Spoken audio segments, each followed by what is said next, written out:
Hello అందరికీ. Welcome back to our channel AVS kitchen diaries. ఈరోజు వీడియోలో పాలు వాడకుండా బెల్లం అన్నం లేదా పరమాన్నం ఎలా చేయాలో చూపించబోతున్నాను. పాలు వేసుకోకపోయినా టేస్ట్ మాత్రం సూపర్గా ఉంటుంది. ఒకసారి ఇలా ట్రై చేసి చూడండి. మరి లేట్ చేయకుండా ప్రాసెస్లోకి వెళ్దాం. ముందుగా ఒక బౌల్ తీసుకొని అందులోకి ఇక్కడ నేను చూపిస్తున్నట్లు ఈ చిన్న గ్లాస్తో రైస్ తీసుకుంటున్నాను. ఈ గ్లాస్ రైస్కి కొలతలు చూపిస్తున్నాను.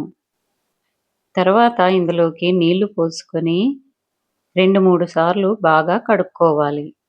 ఇలా కడిగిన తర్వాత ఈ రైస్లోకి 1 గ్లాస్ రైస్కి 4 గ్లాసుల నీళ్లు పోసుకోవాలి. ఇలా నీళ్లు పోసుకొని ఒక 10 నిమిషాల పాటు నాననివ్వాలి. 10 నిమిషాల తర్వాత ఈ బౌల్ని స్టవ్ పై పెట్టుకొని మీడియం ఫ్లేమ్లో ఉడికించాలి.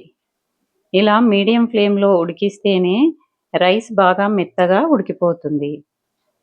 మధ్య మధ్యలో మూత తీస్తూ కలుపుకుంటూ మెత్తగా ఉడికించాలి, లేకపోతే అడుగంటుతుంది. ఈ రైస్ 80-90% వరకు కుక్ అయిన తర్వాత ఇందులోకి మనం ముందుగా తురిమి పెట్టుకున్న బెల్లాన్ని కూడా వేసుకోవాలి.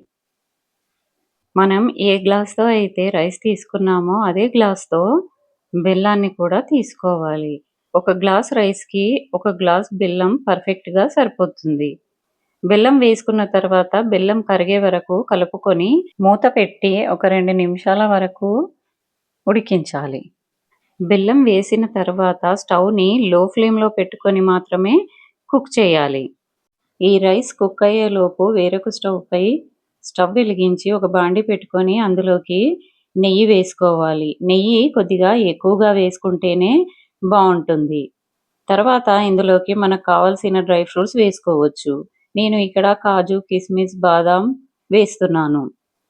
ఈ ప్రసాదంలోకి కాస్త నెయ్యి, డ్రై ఫ్రూట్స్ ఎక్కువగా వేసుకుంటేనే బాగుంటుంది. ఎందుకంటే ఇందులో మనం పాలు వేసుకోలేదు కాబట్టి కొద్దిగా నెయ్యి, డ్రై ఫ్రూట్స్ ఎక్కువగా వేసుకోవాలి. దీనివల్లే టేస్ట్ డబుల్ అవుతుంది. తప్పకుండా ఇలా నేను చూపిస్తున్నట్లు ట్రై చేయండి.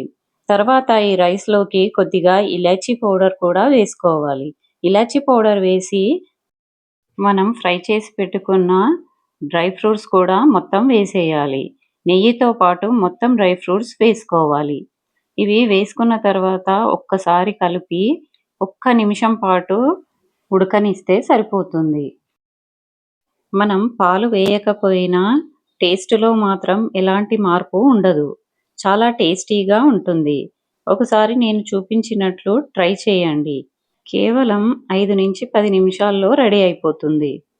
టేస్ట్ కూడా చాలా బాగుంటుంది.